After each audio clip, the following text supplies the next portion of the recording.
সবাই চোখের কাপড় খুলে ফেলো। যে সবার শেষে এই ম্যানশন ছাড়বে এটা তারই হবে।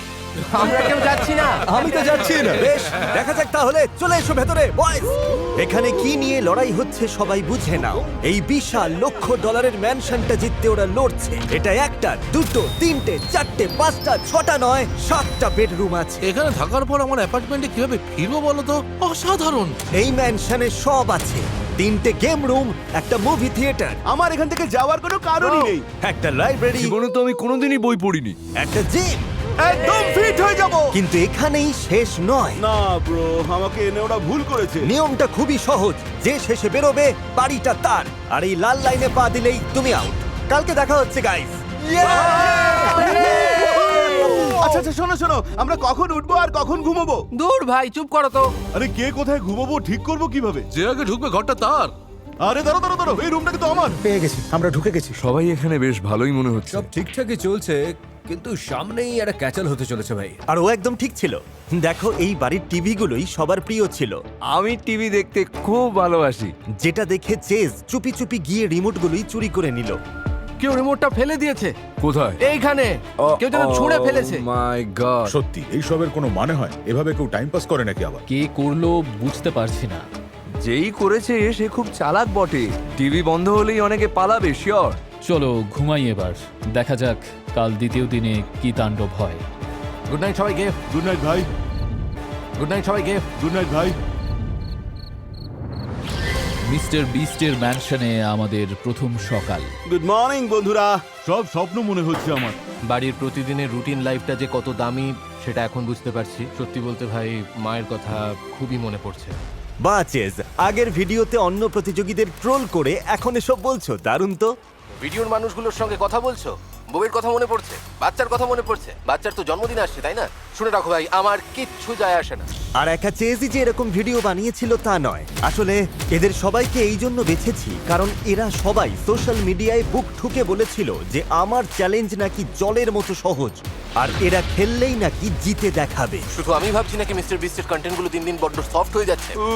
বাড়ির কথা মনে পড়ছে, বেরিয়ে দেখা করব। 3 বছর লাগলেও আমি আটকে থাকতে রাজি। Seriously damn care man. মনে হচ্ছে ম্যানশনে থাকাটা যতটা সহজ ভেবেছিল ততটাও নয়। আমি বাড়ি যেতে চাই। I don't care bro. কিন্তু ছেড়ে না গিয়ে চেজ পুরো রাগটা বাড়ির ওপর দেখাতে শুরু করলো। এটা আমাদের বাড়ি, তাই তো? এটা আমাদেরই তো বাড়ি। উয়া! দ্বিতীয় দিন ক্যাচাল শুরু। এসব অসভ্যতার মানেটা কি? না, সকাল 10টা বাজতে না বাজতেই বাড়ির দফা রফা হয়ে গেছে। আমি এখনই কুইট করার কথা ভাবছি। সিরিয়াসলি, আমি সত্যি কুইট করার কথা ভাবছি। কেউ ছেড়ে যেতে চায় শুনেই আমি ওর সাথে দেখা করতে গেলাম। তুমি চলে যেতে চাও? হ্যাঁ, আমি যেতে চাই। তুমি না একটা ভিডিও বানিয়ে বলেছিলে? আমার সবচেয়ে খারাপ লাগছে এটা দেখে যে মিস্টার বিস্টের প্রতিযোগীরা কুকুরের কথা মনে পড়ছে বলে প্রথম দিনই পালিয়ে গেল। তবে এবার বুঝলাম যে লোকজন এখানে প্রায় বছর পার করে দেবে, অত ধৈর্য আমার নেই। এখান থেকে বেরোবার আগে অন্তত এটা তো স্বীকার করবে যে চ্যালেঞ্জগুলো অতটাও সহজ নয়। না, চ্যালেঞ্জ তো এখনো সহজই আছে। আমি শেষ দেখে ছাড়বো। চললাম ভাইরা। প্রথম দিনে কেউ কিভাবে বাদ পড়ে? এত তাড়াতাড়ি যে কেউ চলে যাবে ভাবতে পারিনি। দেখবে 7-10 দিন পর আমরা সবাই পাগল হয়ে যাব। হ্যাঁ হ্যাঁ, একদম। কারণ তখন তো আমি দরজা ভাঙবো, আমি টুল ছুঁড়ে মারবো। ভাই, তুমি 10 নম্বর দিনে দরজা ভাঙবে? শোনো, আমি আজ দ্বিতীয় দিনেই দরজা ভাঙবো। সরে যাও ভাই। ভাই, ও সত্যি এটা করে দিল। এটা অবিশ্বাস্য। আরে ওটা তো তোমার ঘর ছিল ভাই, কেমন শোনো, লাগছে? এবার থেকে সাবধানে থাকো, শুধু দেখে যাও দেখে যাও। এটা মিস্টার বিস্টের চ্যালেঞ্জ, আমরা যা খুশি করতে পারি। না ভাই, তুমি শুরু করেছো, শেষটা আমি করব। চলো হয়ে যা। না ভাই, ভুল হয়ে গেছে, ভুল হয়ে গেছে। সরি, দাঁড়াও, কথা শোনো। না না না, কোনো কথা হবে না। ও নো! আরে দাঁড়াও ভাই, আরে শান্ত হও, কুল ডাউন, কুল ডাউন। আরে কুল ব্রো। তোমার গদি নিয়ে তুমি থাকো। আরে শান্ত হও।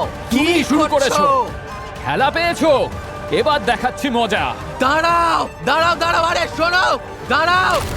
আরে ভাই, আমার বারবার মনে হচ্ছিল আমি গিয়ে ওদেরকে থামাই, কিন্তু ওরা তো বলেছিল আমার গেম নাকি খুব সহজ, তাই যা চলছে চলতে দেওয়া যাক। মাস্টার বেডরুমটা হাতছাড়া হয়ে গেছে, তাই নিজেরাই একটা মাস্টার বেডরুম বানিয়ে নিলাম। আমি বুঝতে পারছি হয়তো আমি একটা বিশাল বড় ভুল করেছি, তবে দিনের শেষে নিজের মতো করে চলাটাই আমার কাছে আসল। আমার মনে হয় সোফায় শুয়ে চেজের মেজাজটা আরো বেশি বিগড়ে গিয়েছিল। আমার মাথা একদম হ্যাং করে গেছে ভাই, বাড়ি যাব। ওরা কেউই বুঝতে পারছে না যে আমি যদি আবার খেপে যাই তাহলে ওদের খেলা শেষ হয়ে যাবে। ওদিকে ও যখন জিমে রাগ দেখাচ্ছিল, তোমরা ভাবছো এটাই একটা বিপজ্জনক প্র্যাঙ্ক, কিন্তু মাথার ভেতর কি প্ল্যান চলছে ধরতেও পারবে না। কোয়েলি এসে ওর নতুন ঘরটাই নষ্ট করে দিল। আজকে যদি আমার সাথে কিছু বাজে হয়, ঈশ্বরের দিব্যি সবাইকে দেখে নেব।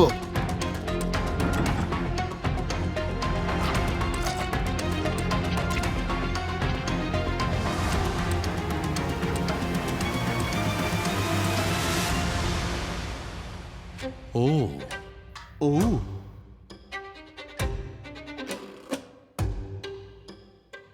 আমার খেলা শেষ। আর চেজ জানতো না যে কে ঘরটা নষ্ট করেছে। এরপর কি হলো নিজেই দেখে নাও। না,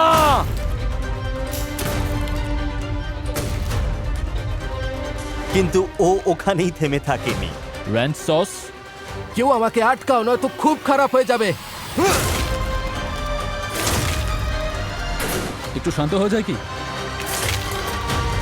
ভেবেছিলে এই দরজাটা আমাকে আটকে দেবে? বাহ, কি সুন্দর।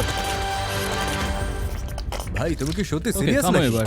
আরে ও তো কার্পেটের ওপর সস ঢালছে। কি বিচ্ছিরি একটা ব্যাপার। আরে এসবের মানেটা কি? এই চেস ভাই, মাথা ঠান্ডা করো। না, গায়ে হাত দেবে না। আমার মনে হয় তোমার একটু শান্ত হওয়া দরকার। মানে প্লিজ ভাই, একটু শান্ত হও। আর না, সীমা পেরিয়ে গেছে ভাই। চেজ আমার মস্করাটা ঠিকভাবে নিতে পারেনি, রাগটা পুরো বাড়ির ওপর ঝাড়লো। চারিদিকে র্যাঞ্চ মাখিয়ে দিয়েছে। আমার পুরো রুমটা থেকে এখন সিজার স্যালাড আর ফ্রুট স্যালাডের মতো গন্ধ ছাড়বে। পুরো রুমটা একদম ইটালিয়ান রেস্তোরাঁ বানিয়ে দিয়েছে। সবাই নিশ্চিত আমার উপর খুব ক্ষেপে আছে, আমাকে তাড়াতে পারলে ওরা বাঁচবে। সত্যি বাড়ির ওই হাল দেখে আমার মাথা ঘুরে গেল। এটা কি একটা দরজা? আর তখনই আমার মাথায় এলো এখনো অবধি সবচেয়ে পাগল কন্টেস্টেন্ট বোধহয় এরাই। পুরো সিঁড়িটায় বারবিকিউ সস মাখিয়ে রেখেছে। তুমি কি এখানে শুচ্ছ নাকি? একটা বেডও ঠিকভাবে আটছে না। এখানে তো কোনো বিছানাই নেই। ব্যালকনি দিয়ে নিচে ফেলে দিয়েছে জিমি। বেড ব্যালকনি দিয়ে ফেলে দিয়েছে। আরে নিচে ফেলে দিয়েছে, বিছানায় এবার পুরো নির্ঘাত কেউ না কেউ অবশ্যই পালাবে। এটা তো দুঃস্বপ্নের মতো। এরা তো বলছে যে বছর পার করে দেবে। কিন্তু ততদিনে বাড়িটাই থাকবে না। আমার সত্যি বলতে এরকম নোংরা জায়গায় থাকাটা একদম পোষাই না। আজকে যা যা তাণ্ডব হয়েছে, তারপর নিজের দায়িত্বেই সবটা পরিষ্কার করছি আমি। তবে একা কেভিন নয়, বাকিরাও পরিষ্কার করছিল। এতে ওদের বন্ডিংটা আরো স্ট্রং হলো। দেখো কেমন লক্ষ্মী ছেলেদের মতো সবাই খাটছে। দেওয়ালগুলো লেগেছিল, তবে আমরা দারুণ পরিষ্কার করেছি। আর আমার মনে হলো সবাইকে ঘর পরিষ্কার করতে দেখে ও যা করেছিল তার জন্য অনুশোচনা হলো। সবাই একটু রিল্যাক্স করো, আমি একটা নতুন জিনিস বানাচ্ছি। তো ওরা লাস্ট টিভি রিমোটটা বার করার জন্য কিছু করেছে। এই তো হয়ে গেছে। ও মাই গড, তুমি কিন্তু জীবনের সবচেয়ে ইম্পর্টেন্ট খেলা জিততে চলেছো। কাম অন, আরেকটু এই তো পেয়ে গেছো ভাই। ইয়েস, পেয়ে গেছো।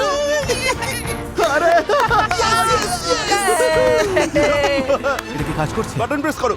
ও মাই গড। ম্যানশনে বাকি রাতটা বেশ শান্তিতেই কাটলো। সবাই মিলে ঘন্টার পর ঘন্টা জমিয়ে টিভি দেখলো। শুধুমাত্র রিমোটটা পাওয়ারই অপেক্ষা ছিল। টিভি পেয়ে ওদের ভালো লাগছিল ঠিকই, কিন্তু বিস্টের ভিডিওতে থাকাটা যে সহজ নয় কয়েকজন কন্টেস্টেন্ট সেটা বুঝতেই পারছিল। ফ্যামিলির জন্য মনটা খুব খারাপ লাগছে।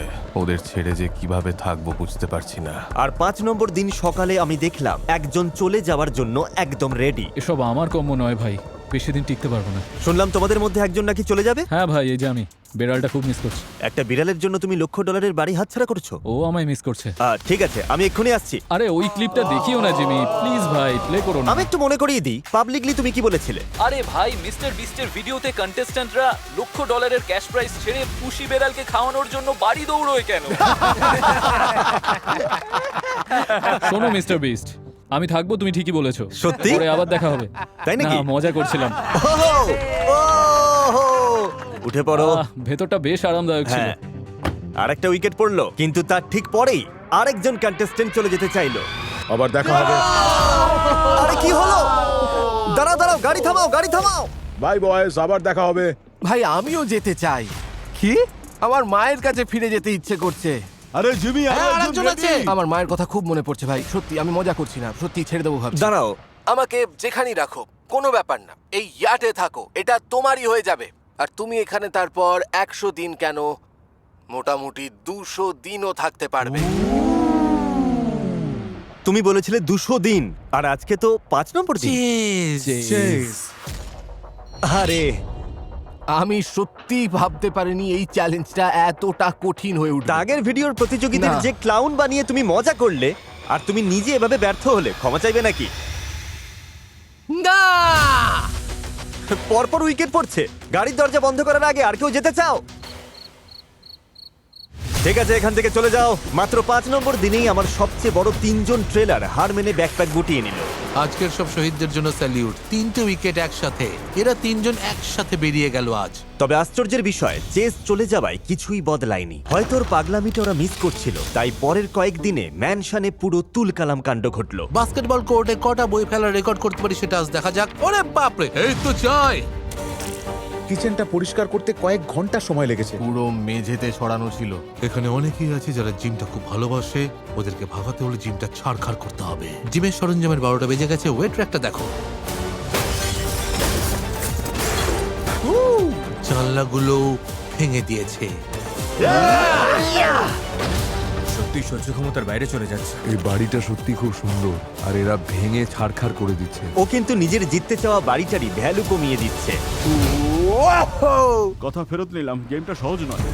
আজকে 10 নম্বর দিন। শুনলাম নাকি তোমাদের মধ্যে কেউ বেরিয়ে যেতে চায়? শুনলাম চিকফিলে ডেট দিলেই নাকি কেটে পড়বে। চিক ফিলে চাই? 30 পিস নাগেট দাও, আমি বেরিয়ে যাচ্ছি। হ্যাঁ, লাল দাগটা পেরোলেই 30 পিসের নাগেট মিল পেয়ে যাবে। ব্যাস, ডিল ডান। দাঁড়াও দাঁড়াও, ভাইদের একটু বাই বলে নি। ঠিক আছে, যাও। ও লক্ষ লক্ষ ডলারের বাড়ি হাতছাড়া করছে $10 খাবারের জন্য। ঠিক আছে, ওর পুরনো ভিডিওটা একটু দেখা যাক। 30 দিন পর মন খারাপের নাটক কিসের ভাই? ফ্যামিলি তো অপেক্ষা করতে পারবে। এইরকম সোজা সরল চ্যালেঞ্জ না দিয়ে আরেকটু কঠিন কিছু দিতে পারতে, আরেকটু কঠিন কিছু। মাত্র 4 দিন ফ্যামিলিকে ছাড়াই আমার অবস্থা খারাপ হয়ে গেছে। ওদের ছাড়া কিভাবে চলবো বুঝতে পারছি না। ঠিক আছে, পা বাড়িয়ে Okay. বেরিয়ে যাও, বেরিয়ে যাও। ঠিক আছে, যাক, 10 দিন মতো এখানে কাটালাম, তবে চিকেন নাগেটসের অফারটা ছাড়া যেত না ভাই। চললাম ভাইরা, বাই লাভ ইউ ভাই। আর তারিখ নিয়ে এসো ওগুলো। তোমরা পাবলিকলি বলেছিলে আমার চ্যালেঞ্জ নাকি সহজ। এবার একটু সেই ভিডিওগুলোর অভিজ্ঞতা নিজেরাও নাও। এক্সের সাথে শিকলবন্দি ভিডিওটার কথা তো নিশ্চয়ই মনে আছে, কারণ আমরা হ্যান্ডকাফ নিয়ে এসেছি। তোমরা প্রত্যেকে একজন পার্টনার চুজ করো, যার সাথে অনির্দিষ্ট সময়ের জন্য হ্যান্ডকাফ পরে থাকতে হবে। আর যদি খুলে ফেলো, ডিরেক্ট এলিমিনেট হয়ে যাবে। ওয়াশরুমে যাবো কি করে? ওটা নিজেরাই বুঝে নাও। আসল টুইস্ট হলো, এটা কতক্ষণ থাকবে কেউ জানে না। একদিনও হতে পারে, আবার 1 বছরও হতে পারে। ভেবে চিন্তে করো। এটা সুবিধা লাগছে না। আমাদের লক করো। লক করে দিচ্ছি। টিম 1 ফার্স্ট টিম, চলো জিমি লক করো। ঠিক আছে। আমার মনে হয় আমরা ধরতেই পারছি না যে কতটা খারাপ কেস